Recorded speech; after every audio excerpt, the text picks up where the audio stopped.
कहानी की शुरुआत होती है भविष्य में, जहां तीसरे विश्व युद्ध के बाद जिंदा बचे हुए लोगों ने एक ऐसी दुनिया बनाने के बारे में सोचा जहां किसी इंसान के अंदर कोई इमोशन ही ना हो, ताकि सभी लड़ाई झगड़े और युद्ध खत्म हो जाएं। इस कानून को लागू करने के लिए उन्होंने अपनी एक नई सेना खड़ी की, जो किसी भी इंसान के हंसने रोने गुस्सा करने पर उसे पकड़कर मार डालेगी। इन अपराधियों को सेंस ऑफेंडर्स कहा जाता था। फिर हम इस ग्रुप के एक ऑफिसर प्रेस्टन को देखते हैं, जो अपने फौजियों के साथ अंडरग्राउंड नाम की एक जगह पर सेंस ऑफेंडर्स को पकड़ने आया था। प्रेस्टन दोनों हाथों में बंदूकें लेकर आया और दरवाजा तोड़कर अंदर घुस गया। अचानक उसने चारों ओर ताबड़तोड़ गोलियां बरसा दी, जिससे सभी अपराधी मौके पर ही मारे गए। फिर उन्होंने बिल्डिंग की तलाशी ली, जहां उन्हें कई बैन की हुई चीजें मिली जो इंसानों की भावनाएं जगाती थी। प्रेस्टन ने तुरंत सभी चीजों को जलाने का हुक्म दे दिया। इसके बाद जब वो वापस लौट रहे थे तो प्रेस्टन ने देखा कि उसके साथी पार्ट्रिज ने कविताओं की एक किताब अपने साथ ही रख ली थी। जब प्रेस्टन ने पूछा कि उसने ये किताब फौजियों को क्यों नहीं दी, तो पार्ट्रिज कहने लगा कि वो खुद जाकर इसे बैन की हुई चीजों की लिस्ट में शामिल करेगा।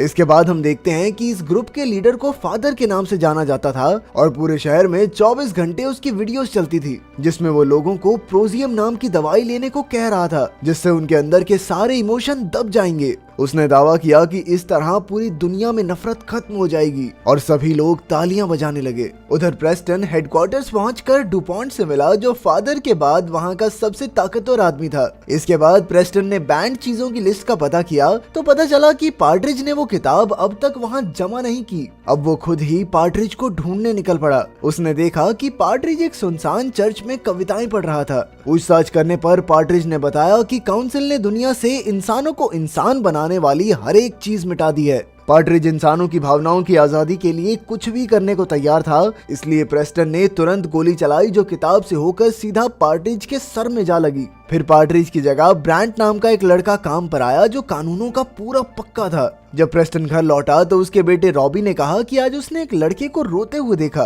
तो क्या उसे पुलिस को खबर करनी चाहिए? बिल्कुल करनी चाहिए, प्रेस्टन ने जवाब दिया। फिर रात को प्रेस्टन को उस समय का सपना आया जब पुलिस उसकी पत्नी को सेंस ऑफेंडर होने के लिए पकड़कर ले जा रही थी। प्रेस्टन ने डटकर उनका मुकाबला किया, लेकिन वो सरकार के खिलाफ नहीं जा सकता था। आखिरकार उसकी पत्नी ने उसे चूमकर कहा कि मुझे कभी मत भूलना। खैर, जब वो सुबह उठा तो साथ का बिस्तर एकदम खाली था। जब वो ब्रश करने गया तो अचानक उसके हाथ से प्रोजियम दवाई गिर गई। फिर जब वो ऑफिस पहुंचा तो पता चला कि हेडक्वार्टर्स पर हमला हुआ है, इसीलिए ऑफिस को बंद कर दिया गया था। तभी ब्रांट उसे लेने आया और वो दोनों मैरी ओब्रायन नाम के एक सेंस ऑफेंडर के घर उसे पकड़ने चले गए। उसके घर में उन्हें कई बैन की हुई चीजें मिली। अचानक मैरी ने बंदूक छीनकर प्रेस्टन पर तान दी। ब्रांट मैरी पर गोली चलाने ही वाला था, लेकिन प्रेस्टन ने उसे रोककर कहा कि अभी उन्हें उसके साथियों का भी पता लगाना है। इस पर मैरी ने उन्हें धिक्कारते हुए कहा कि तुम लोग अंदर से खोखले हो चुके हो। खैर, अगले दिन जब प्रेस्टन की आंख खुली तो उसने खिड़की से कागज हटाकर सूरज उगते हुए देखा।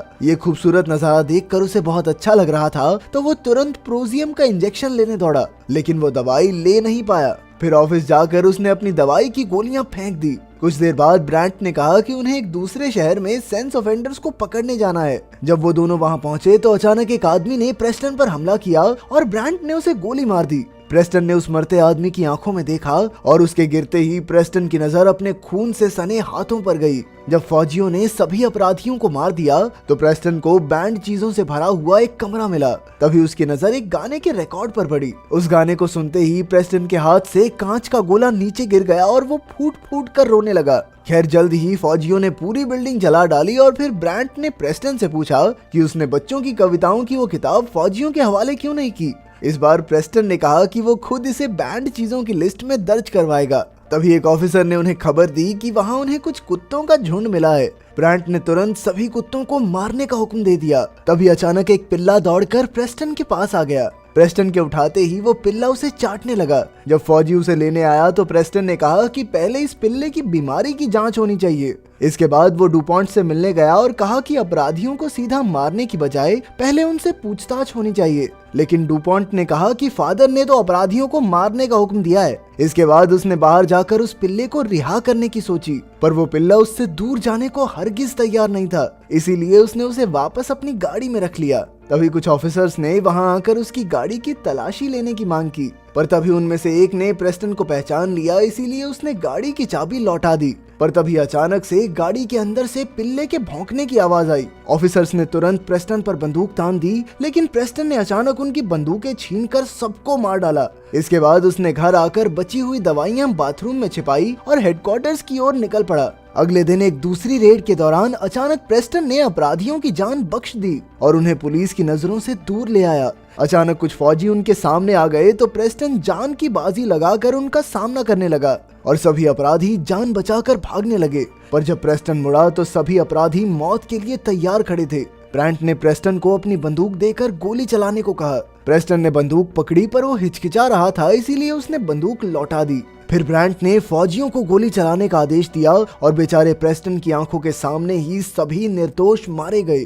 इसके बाद वो पार्ट्रिज के शरीर के पास पहुंचा जिसे जलाया जाने वाला था। तभी उसके पर्स में उसे कुछ तस्वीरें मिली जिनमें से एक के पीछे आजादी लिखा था। अब प्रेस्टन ने जाकर मैरी से पार्ट्रिज के बारे में पूछा। असल में वो तस्वीर मैरी और पार्ट्रिज की थी। प्रेस्टन ने बताया कि उसने ही पार्ट्रिज को मारा है तो मैरी ने गुस्से में पेन से उस पर हमला कर दिया। प्रेस्टन ने तुरंत उसका हाथ मरोड़ कर गिरा दिया, पर अब वो समझ गया कि वो पार्ट्रिज से प्यार करती थी। जल्द ही प्रेस्टन को पता चला कि पार्ट्रिज जर्जन नाम के एक आदमी से भी मिलता था। जर्जन उन लोगों का लीडर था जो अपनी मर्जी से जिंदगी जीकर हर एक भावना को महसूस करना चाहते थे। जल्द ही प्रेस्टन ने उसे ढूंढ निकाला और उसके साथ शामिल होने की इच्छा जाहिर की। फिर जर्जन ने उसे वो खुफिया दुनिया दिखाई जहां सभी आजाद थे। इसके बाद उसने प्रेस्टन का टेस्ट लिया जिससे साबित हुआ कि प्रेस्टन की भावनाएं अब भी जिंदा थी। आखिरकार प्रेस्टन ने जर्जन से पूछा कि वो आजादी ग्रुप के लिए क्या कर सकता है, तो जर्जन ने उसे फादर को मारने का हुक्म दिया। खैर जैसे ही प्रेस्टन बाहर निकला तो पुलिस वाले उसे गिरफ्तार करके डुपॉन्ट के सामने ले आए।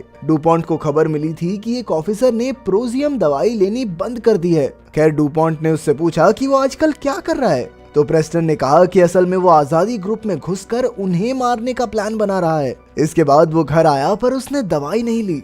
अगले दिन जब वो मैरी से मिला तो वो समझ गई कि वो दवाई ना लेने की वजह से अकेला और परेशान महसूस कर रहा है, इसलिए मैरी ने अपना हाथ आगे बढ़ाया। बाद में प्रेस्टन जर्जन से मिला और कहा कि फादर कई महीनों से किसी के सामने नहीं आया। प्रेस्टन का मानना था कि अकेले फादर को मारकर कुछ नहीं बदलने वाला, पर जर्जन ने कहा कि उसके आदमी प्रोजियम की फैक्ट्रीज को नष्ट कर देंगे, जिससे आखिरकार जीत इंसानियत की ही होगी। प्रेस्टन उसकी बात मान गया और फिर ऑफिस पहुंचा जहां मैरी को सजाए मौत दी जाने वाली थी। तभी उसने अपनी पत्नी की मौत की वीडियो देखी जिसमें प्रेस्टन के चेहरे पर एक शिकन तक नहीं थी, पर अब उसने मैरी को बचाने का फैसला किया। जब वो दरवाजे पर पहुंचा तो ऑफिसर ने उसे बताया कि मशीन शुरू हो चुकी है और अगर अब दरवाजा खुला तो ये मशीनें शहर में धमाके कर देंगी। ये सुनकर प्रेस्टन की आंखें भर आई, पर अब वो कुछ नहीं कर सकता था। उसे रोता देख ब्रांट उसे गिरफ्तार करके डुपॉन्ट के सामने ले आया। ब्रांट ने कहा कि प्रेस्टन ने मैरी को बचाने की कोशिश की और उसने ही नेथर में ऑफिसर्स को मारा था।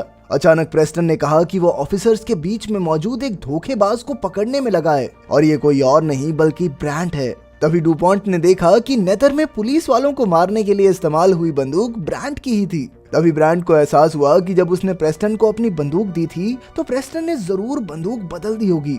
आखिरकार डुपॉन्ट ने ब्रांट को सजाए मौत सुनाई और फौजी तुरंत उसे पकड़कर ले गए, पर फिर उसने कानून के मुताबिक प्रेस्टन के घर की तलाशी लेने का आदेश दिया। प्रेस्टन मान गया और फिर उसने डुपॉन्ट से कहा कि वो फादर से मिलना चाहता है, लेकिन डुपॉन्ट ने ये कहकर मना कर दिया कि फादर किसी से नहीं मिलते। इसके बाद पुलिस के आने से पहले प्रेस्टन तुरंत घर से प्रोजियम की गोलियां छुपाने भागा, लेकिन गोलियां तो वहां थी ही नहीं। तभी रॉबी हाथ में गोलियां लेकर आया और कहा कि उसे ध्यान रखना चाहिए। असल में रॉबी ने भी अपनी माँ के जाने के बाद दवाई लेनी बंद कर दी थी। खैर बाद में प्रेस्टन ने जर्जन के साथ मिलकर डुपॉन्ट को फोन किया कि उसने अपराधियों के अड्डे का पता लगा लिया है। आखिरकार प्रेस्टन को फादर से मिलने की इजाजत मिल गई, पर वहां जाने से पहले उसका टेस्ट होगा जिसमें उससे पूछा गया कि एक ऑफिसर का हथियार कैसे छीना जा सकता है। तभी ब्रांट ने उसके कान में कहा उस ऑफिसर से हथियार मांग लो, सिंपल।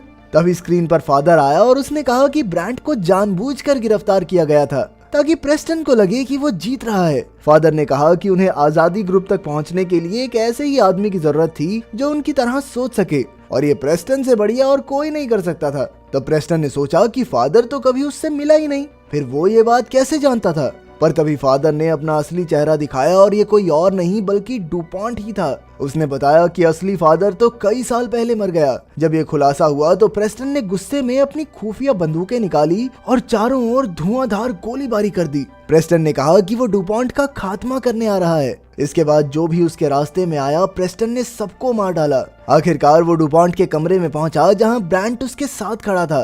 अचानक ब्रांट और प्रेस्टन तलवारों से लड़ने लगे, पर जल्द ही प्रेस्टन ने 3 वार करके ब्रांट के टुकड़े टुकड़े कर दिए। तभी डुपॉन्ट ने अपनी बंदूक उठाई तो प्रेस्टन ने भी जमीन से बंदूक उठाकर उसका सामना किया। आखिरकार जब वो डुपॉन्ट को मारने वाला था तो डुपॉन्ट ने गिड़गिड़ाकर कहा कि वो भी उन सब की तरह है, उसे भी सब कुछ महसूस होता है। पर प्रेस्टन ने एक ही झटके में उसके सर में गोली मार दी। इसके बाद उसने शहर में फादर की सभी स्क्रीन्स तबाह कर दी और जल्द ही प्रोजियम फैक्ट्रीज में धमाके होने लगे। आखिरकार इंसानियत की हैवानियत पर जीत हुई और यहीं कहानी खत्म होती है। अगर वीडियो पसंद आई तो लाइक कर देना, चैनल को सब्सक्राइब कर देना। मिलते हैं अगली वीडियो में।